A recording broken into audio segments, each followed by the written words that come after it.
मध्य प्रदेश की राजनीति में एक बार फिर किसान केंद्र बिंदु पर आ चुके हैं। चुनावी साल चल रहा है, लिहाजा किसानों को लेकर बयानबाजी का दौर भी शुरू हो गया है।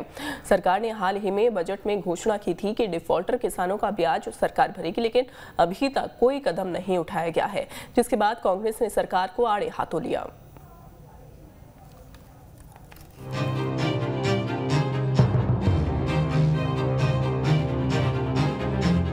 मध्य प्रदेश की सत्ता की चाबी अपने हाथ में रखने वाले किसान एक बार फिर खुद को ठगा सा महसूस कर रहे हैं। 2018 में किसानों को कर्ज माफी का सपना दिखाया गया, लेकिन वो सपना अभी तक पूरा नहीं हुआ, जिसकी वजह से प्रदेश के लाखों किसान डिफॉल्टर हो गए।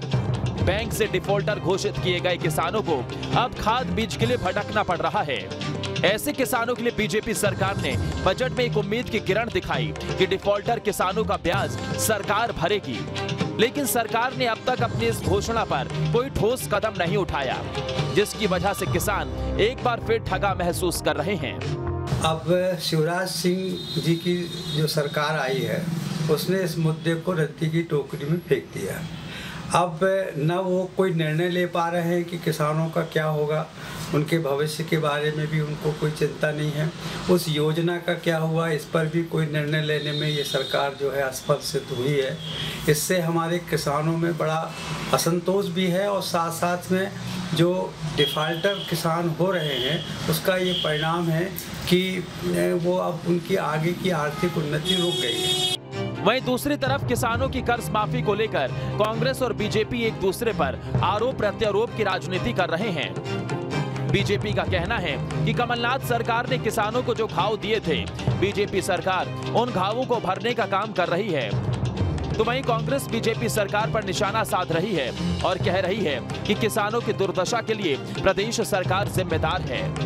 की वास्तविकता ये थी कि डिफॉल्टर करके लोगों के खिलाफ नोटिस तक इशू हो रही थी और सरकार भारतीय जनता पार्टी लगातार कर रही थी, लेकिन हमेशा इनकी जो घोषणा और वादे और जो भाषणों में बात करने की आदत है माननीय मुख्यमंत्री की, वो कहते हैं सब कुछ मैंने माफ़ कर दिया, मैंने तो सबको दे दिया, कोई भेदभाव नहीं कर रहा हूँ।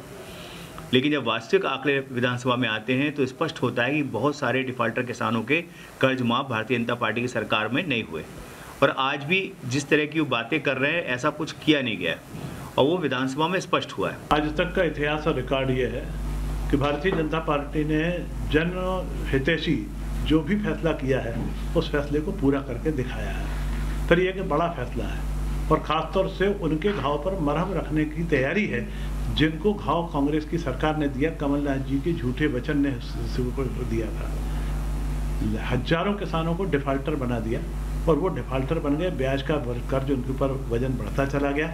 आज उस वजन से उससे मुक्ति दिलाने के लिए भारतीय जनता पार्टी ने एक बड़ा फैसला किया।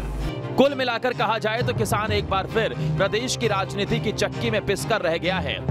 चुनाव सर पर है, ऐसे में राजनीतिक दल अपने अपने दावे और वादे कर रहे हैं और किसान खुद को ठगा सा महसूस कर रहा है। जबलपुर से दुर्गेश कुमार के साथ टीम न्यूज़ स्टेट।